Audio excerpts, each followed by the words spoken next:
Morning, everyone. Bon lundi matin à tous. Bienvenue à la réunion numéro 31 du comité permanent de la citoyenneté et de l'immigration de la Chambre des communes. I would like to make a few comments for the benefit. J'aimerais faire quelques commentaires pour nos témoins aujourd'hui. Je crois que tout le monde ici a déjà vécu cette routine, alors je ne dois pas rentrer dans les détails, mais j'aimerais vous rappeler que tout le monde qui parle, je ferai de mon mieux afin de vous donner un avis d'1 minute avant la fin de votre temps. Je vous demande d'attendre que je vous nomme avant de prendre la parole. Ne veuillez pas parler les uns par-dessus les autres parce que ça rend le travail des interprètes difficile. Évidemment, assurez-vous que tous les commentaires passent par la présidence. Et pour les membres du comité, veuillez lever la main si vous voulez parler. Le greffier et moi-même établirons un ordre de parole de la meilleure façon possible pour nous. Nous avons de nouveaux membres du comité. J'aimerais les accueillir.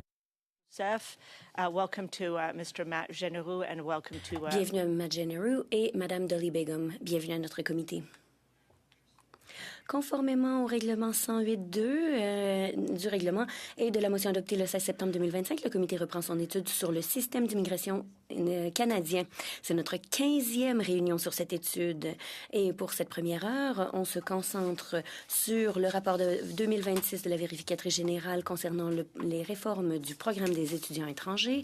J'aimerais accueillir chaleureusement nos deux témoins. Nous avons l'honorable Lena Mettledge-Diable, ministre de l'Immigration, des Réfugiés et de la Citoyenneté. Nous avons aussi notre presque nouveau sous-ministre Ted Gallivan du ministère de la Citoyenneté et de l'Immigration. Bienvenue chaleureusement à vous deux. Madame la ministre, vous avez 5 minutes pour vos propos d'ouverture et votre temps commence maintenant. Merci, Madame la Présidente. Merci, chers collègues. Bonjour. Nous sommes ici pour discuter du programme des étudiants étrangers et du rapport de la vérificatrice générale. Comme je l'ai dit la dernière fois que j'ai comparu à ce comité, nous accueillons le rapport de la vérificatrice générale sur le programme des étudiants étrangers et le fait qu'il doit faire l'objet d'une plus grande surveillance.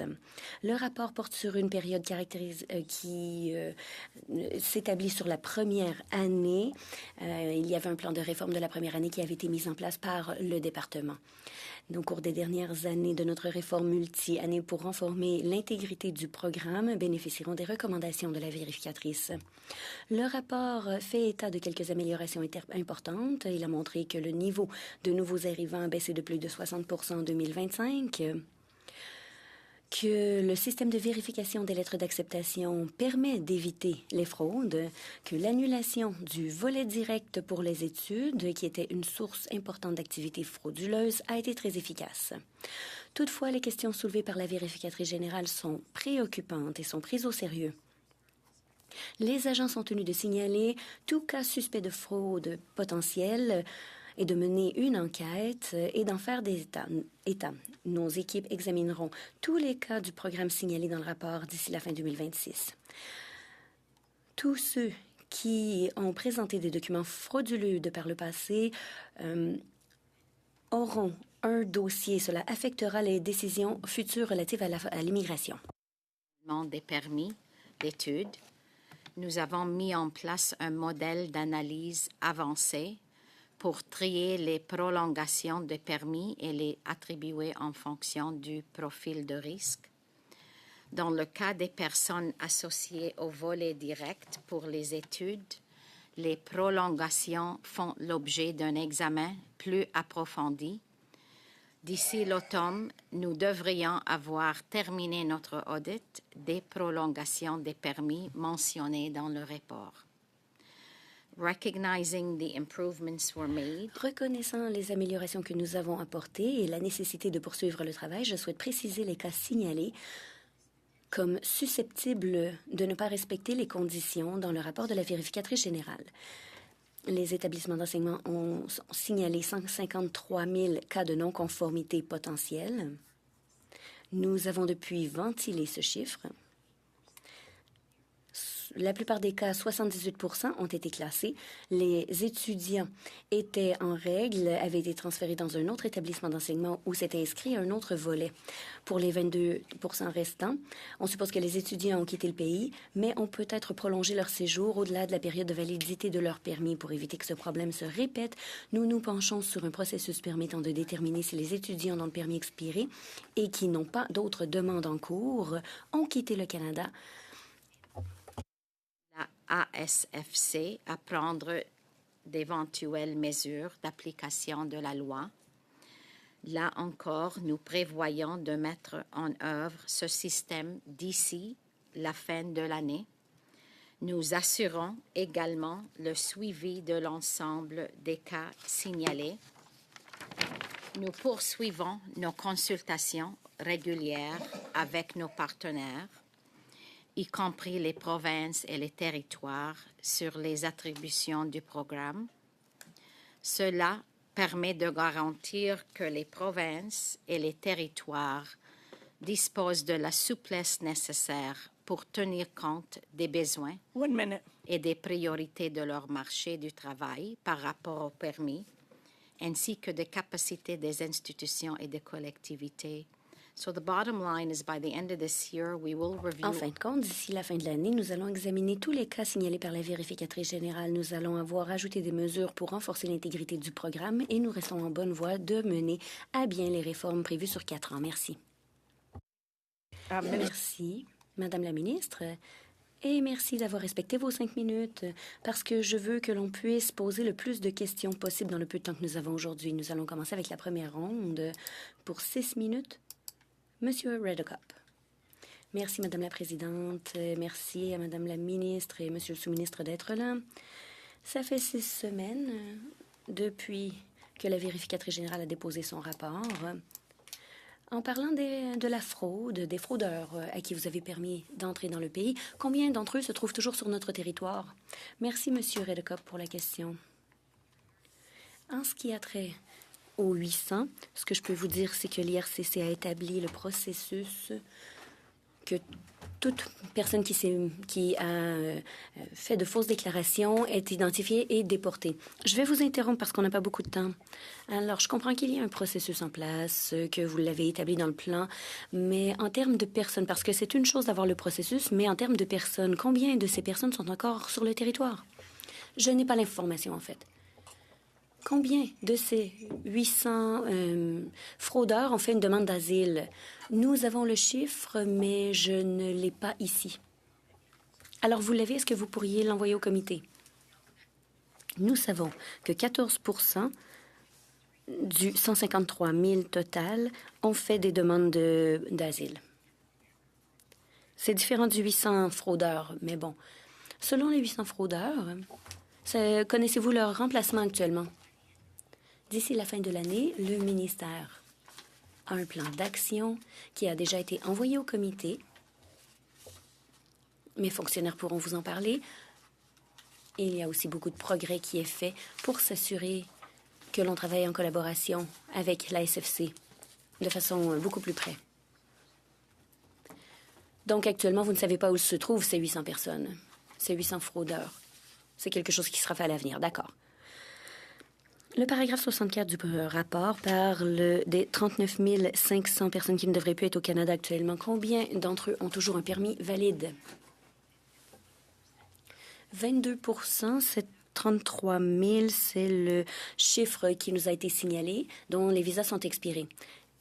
On parle de quelque chose de différent ici. C'est le problème avec la SFC, ceux qui ont perdu leur statut et devaient être expulsés. C'est 39 500 personnes, selon le rapport de la vérificatrice générale. Est-ce que vous savez s'ils ont encore des permis valides? Je n'ai pas ces renseignements. Savez-vous combien d'entre eux ont demandé asile? Nous savons que 14 % du 153 000 ont demandé l'asile. Oui, mais c'est un chiffre différent. Moi, je vous parle. D'accord, je vois qu'il y a confusion. Il y a beaucoup de problèmes entre la SFC et l'IRCC. Parce que l'IRCC ne communique pas de façon appropriée. Combien de ces 39 000 personnes, signalées par la vérificatrice générale, La vérificatrice a dû travailler avec vous parce que vous ne connaissiez pas le statut de ces personnes. Votre ministère croyait qu'ils avaient quitté, mais la SFC a confirmé que non. Alors croyez-vous qu'ils ont quitté de façon volontaire? Est-ce que je peux demander aux fonctionnaires de répondre? Oui, s'il vous plaît, Monsieur McGallivant. Si vous avez ces chiffres, pourriez-vous nous les envoyer? Je ne l'ai pas avec moi, c'est certain. Pouvez-vous localiser ces 39 500 personnes? Il y a du travail qui est fait avec le ministère et avec la SFC afin de clarifier ce qui se passe avec le plan. Il y a aussi le processus qui vise à étudier les entrées et les sorties, non seulement des étudiants, mais de tout résident temporaire. Pourriez-vous nous envoyer dans les 3 semaines ces chiffres pour les 39 500 personnes et les 33 000 que je viens de vous mentionner? Oui, nous vous enverrons les détails. Alors, pour les protocoles, avec la SFC, qu'est-ce que vous faites pour vous assurer qu'il y a une irrecevabilité pour les gens qui font une déclaration frauduleuse? Il y a eu beaucoup de communication entre l'IRCC et la SFC. Est-ce qu'il y a un protocole avec lequel vous vous êtes mis d'accord? Si vous voulez les renseignements, je peux demander aux fonctionnaires de vous les envoyer. Sur la vérification de sécurité, la gestion des entrées et des sorties, les discussions que nous avons avec la SFC, nous attendons que ça arrive à terme. Et il y a eu des discussions détaillées et je crois que l'on comprend en détail. Je vais donner le reste de mon temps à mon collègue. Pour les 21 420 représente ce que vous avez identifié, le nombre que vous avez identifié. Alors, savez-vous combien de ces personnes restent dans les nouveaux hôtels qui ont été achetés par le gouvernement, qui ont été financés par le gouvernement? Nous n'avons pas d'hôtel. L'IRCC ne possède pas d'hôtel. Oui, mais à Pickering et à Ottawa, des hôtels ont été financés par le gouvernement.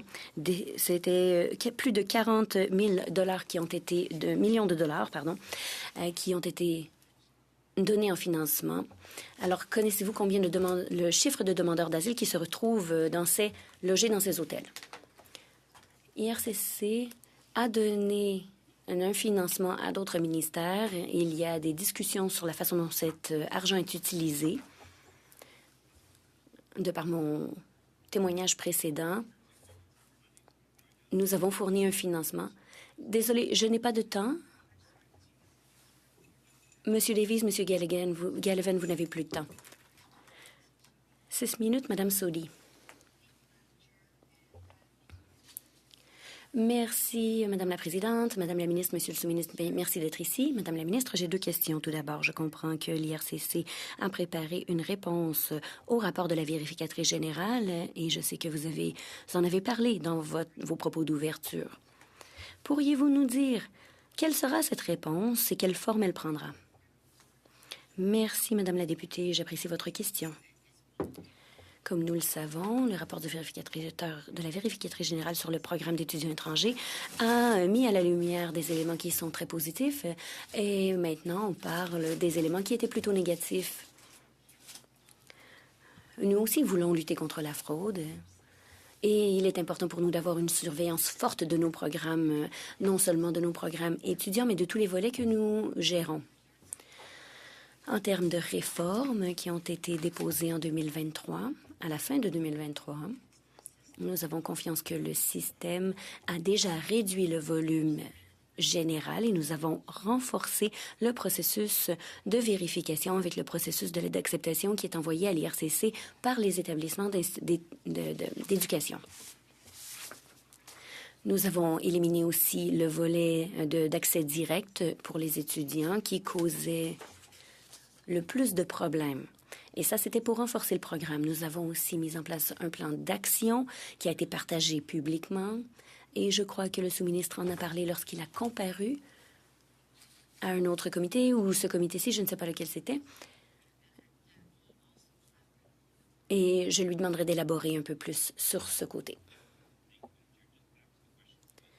Pour revenir sur les chiffres, ce sont des symptômes du fait que l'IRCC n'a pas géré un régime d'accès et de sortie.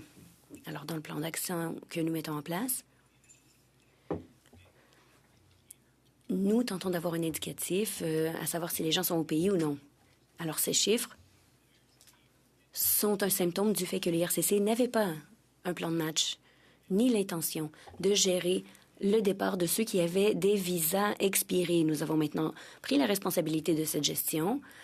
Nous lançons un projet pilote dès le mois prochain. Nous verrons quelles techniques fonctionnent, quand est-ce qu'il faut intervenir auprès des étudiants. Nous avons aussi la responsabilité d'élargir ce processus, que ce soit avec les visas de travail ou les visas d'études. C'est donc un changement de situation pour nous. Les Canadiens ont des inquiétudes sur le fait que nous ne savons pas qui se trouve au pays. Alors, nous travaillons de cette perspective et de la perspective de gestion afin que ce soit mieux géré, justement. Merci pour votre réponse. On a aussi entendu parler des 153 000 étudiants plusieurs fois, certains qui ont un visa non conforme. Qu'est-ce qu'on sait de ce groupe? Et sont-ils vraiment des cas de non-conformité? Je sais qu'on en a parlé un peu au cours de la première question, mais j'aimerais prendre un peu plus de temps pour vous donner des détails. Sur les 153 000 cas qui ont été examinés et ont été signalés comme étant potentiellement non conformes, de ces 153, on a déterminé que 64 % avaient toujours un statut valide au Canada. 14 % avaient soumis une demande d'asile, comme je l'ai dit, et n'étaient plus sujets aux mesures de conformité pour les étudiants. Et c'est la raison pour laquelle le plan avec le C12 a été déposé, ce qui pourra répondre à ce problème et amener une meilleure conformité de nos frontières. 78 % ont été identifiés qui ne nécessitaient pas de suivi dit de 2023 à 2024. Alors, pour le 22 % qui demeure, c'est le 33 000 à peu près dont le statut avait expiré. Certains d'entre eux auraient quitté le pays. Nous n'avons pas le chiffre précis. Certains sont peut-être encore au Canada sans avoir demandé de nouveaux permis. Mais parce que nous ne connaissons pas les détails de la situation, le 22 % restant, et c'est la raison pour laquelle nous avons mis en place une initiative pilote qui sera le début d'un système de sortie qui inclut les étudiants internationaux, mais tous les résidents temporaires. Et le sous-ministre pourra élaborer. Vous avez une minute. Il y a eu beaucoup de questions à savoir si le Canada devrait avoir un système d'entrée et de sortie. Alors, ce qui est en cours, c'est de ficeler cette information pour que les deux organismes aient vraiment une image en temps réel de qui se trouve au pays ou non. C'est un aspect clé de ce plan. Et le travail de communiquer avec les gens et de s'assurer qu'ils quittent le pays lorsque leur visa expire. 20 secondes, alors je vais dire merci. Merci, Mme Sodhi, merci, M. Gallivan et Mme la ministre. Vous, 6 minutes. Ça commence maintenant.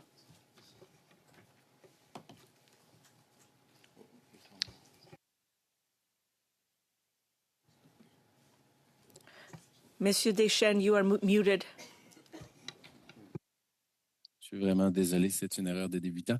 Alors, bonjour Madame la Présidente, bonjour tout le monde, bonjour Madame la Ministre, merci d'être là. Je vais revenir sur les 153 000. Je suis un peu impressionné parce que ce qu'on voyait dans le rapport de la vérificatrice générale, c'est qu'on faisait à peu près 2000 enquêtes par année. Et là, si je vous comprends bien, Madame la Ministre, c'est que vous avez pu vérifier les 153 000 cas.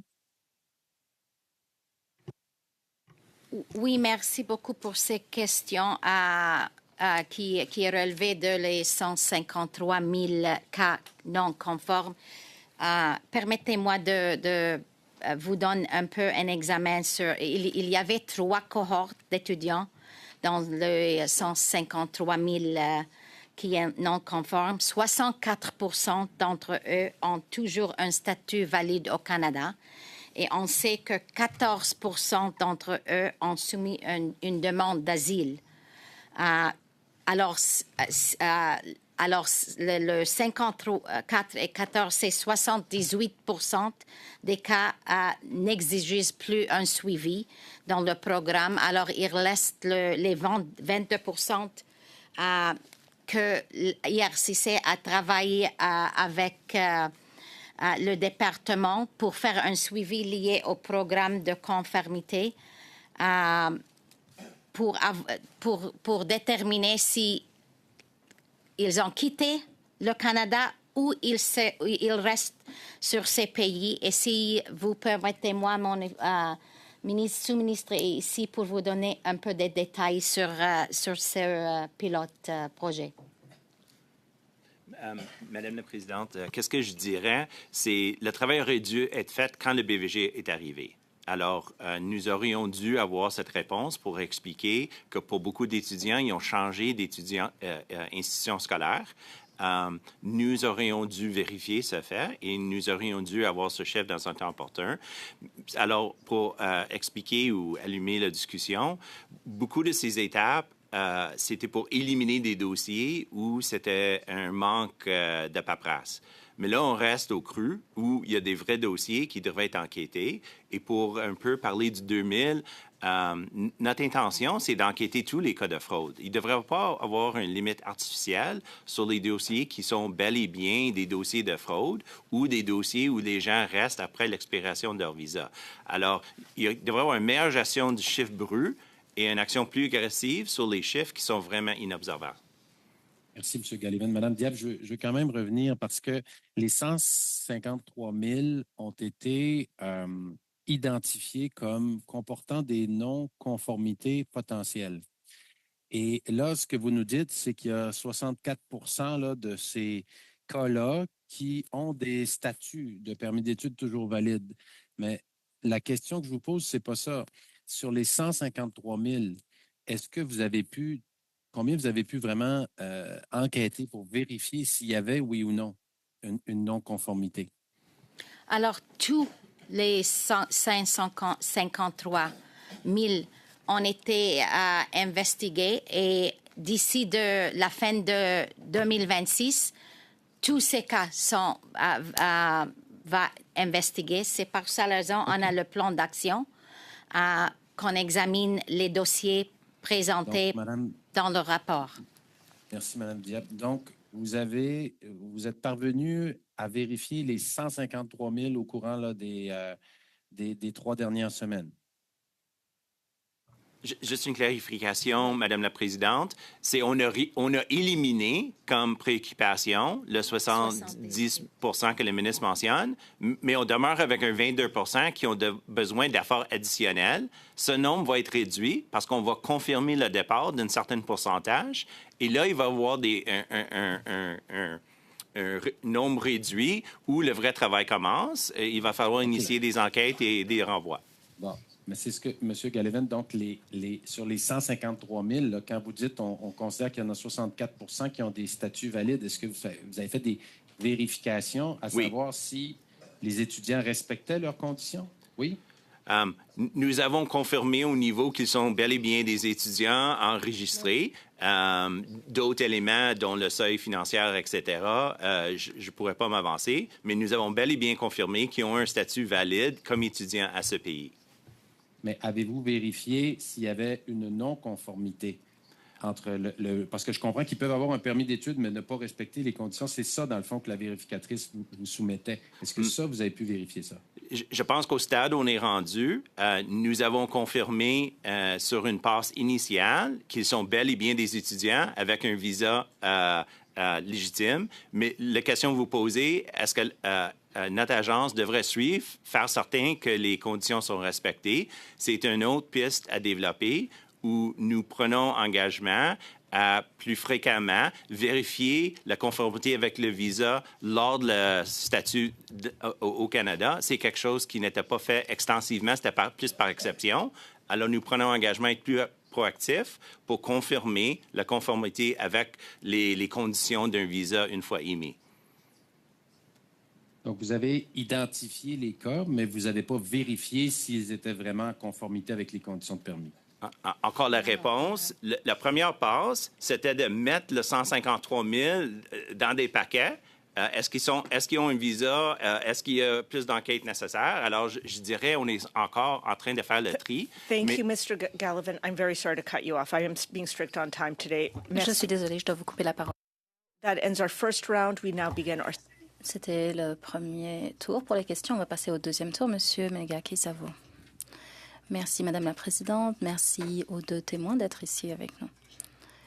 Madame la Ministre, le rapport de la vérificatrice générale a mentionné des enjeux majeurs.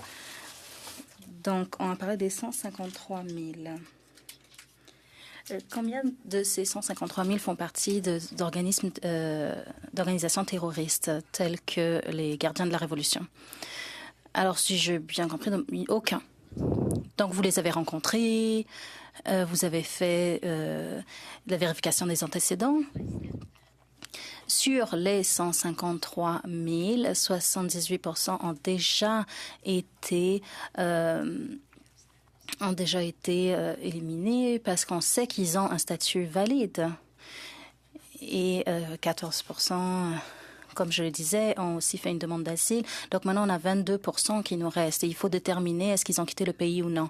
Alors le 23 mars, la vérificatrice générale nous dit qu'il y a 153 000 personnes concernées en quelques temps, en un mois, quelques mois.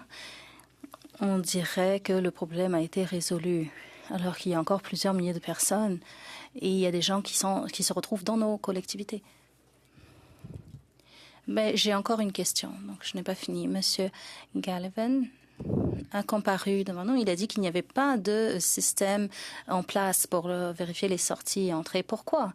Votre gouvernement, ça fait 11 ans, c'est la 11e année que vous avez donc ce mandat-là pour l'immigration. Pourquoi est-ce que vous n'aviez aucun système pour surveiller les entrées et sorties? C'est une bonne question. Je me pose d'ailleurs cette question aussi. Mais c'est l'état de fait ici au Canada. Il n'y a jamais eu ce type de système dans l'histoire du Canada. Et je suis d'accord avec vous. On devrait avoir un tel système et c'est ce qu'on essaie de mettre en place. C'est la bonne nouvelle. Je suis d'accord avec vous. On a fait entrer ici des millions de personnes sans aucun contrôle, aucun suivi, aucune façon de déterminer est-ce qu'ils ont quitté le pays ou qui est entré. Oui, c'est un échec majeur des 11 dernières années. Je vais donner mon temps à M. Ho. Madame la ministre, il y a eu, donc sur tous les permis expirés, 39 500 personnes semblaient ne pas avoir de statut. Où se trouvent ces personnes? C'est pour cela qu'on a mis en œuvre les mesures qu'on a pour déterminer dans chaque cas où se trouvent ces personnes. Donc, pour les personnes qui ont quitté le pays et sont parties, pour les personnes qui sont restées ici, on va mettre une alerte à leur dossier avec la SFC et IRCC et il y aura donc des mesures de renvoi et si jamais ils refont une demande, ce sera affiché. Ils ne seront interdits de territoire pendant 5 ans.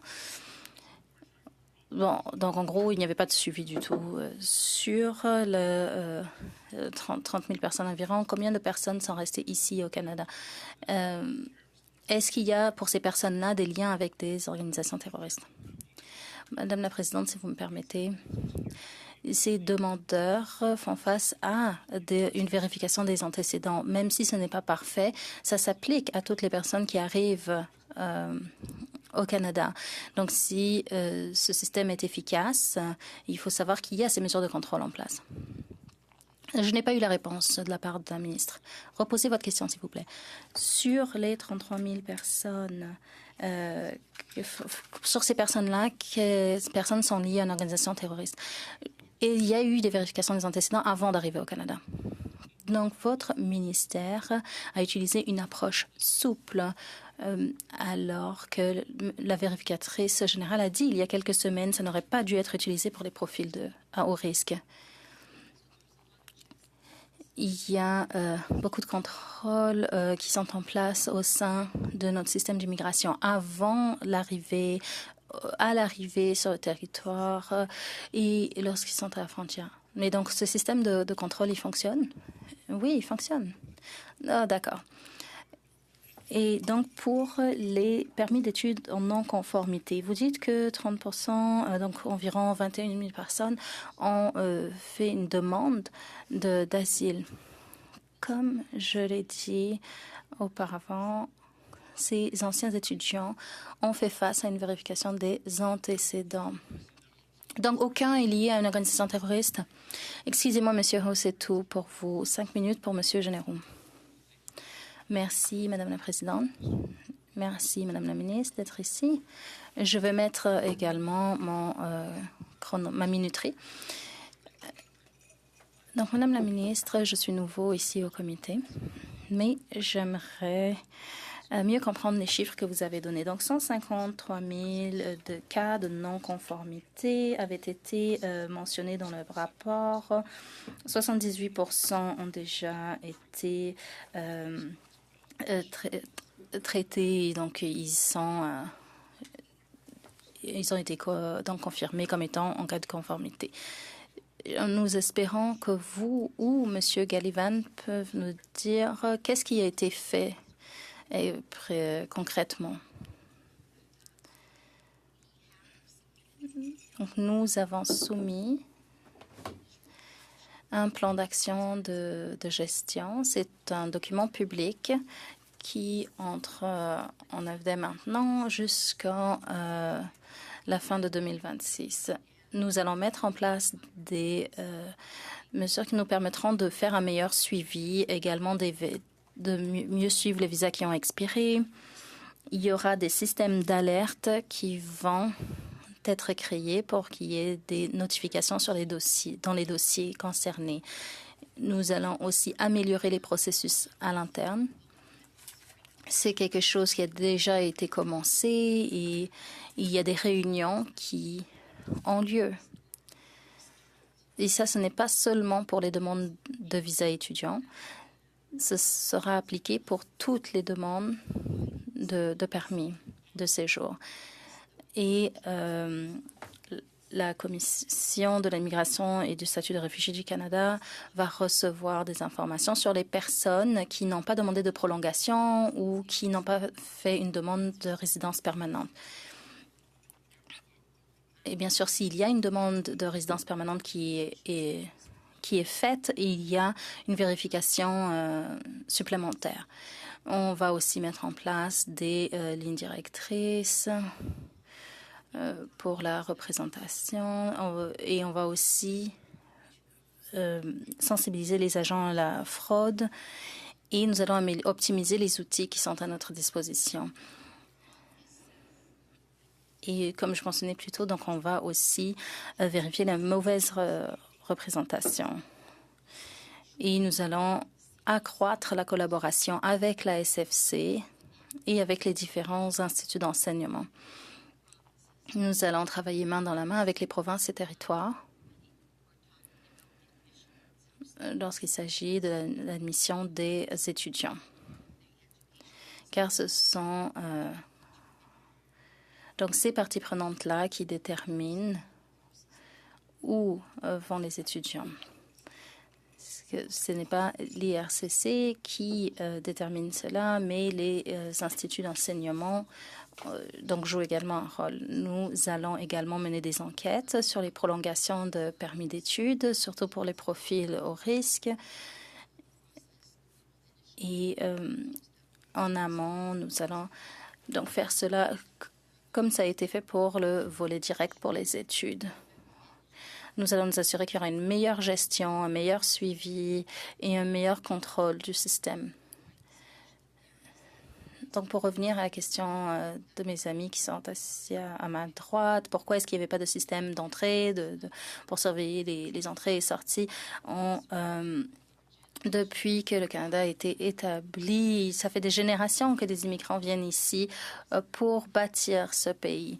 Et beaucoup de personnes ici autour de la table sont soit des immigrants, soit des enfants ou petits-enfants d'immigrants.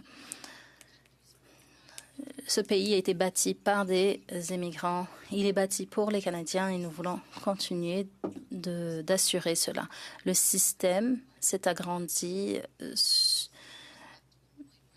surtout pendant la pandémie. Il y a beaucoup de gens qui venaient au pays parce que le système leur permettait de venir et répondait aux critères d'admissibilité. Il n'y avait pas de plafond pour les différents volets, que ce soit études, travailleurs temporaires et autres. Ça a été mis en place en 2024 et c'est pour cela que depuis, on voit une baisse des travailleurs temporaires et des étudiants. Cela crée un choc pour le système.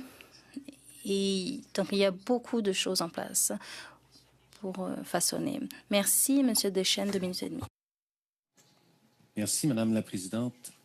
Madame Diab, parlons des 800 permis d'études qui ont été octroyés selon la vérificatrice générale sur la base de renseignements soit frauduleux ou soit inexacts.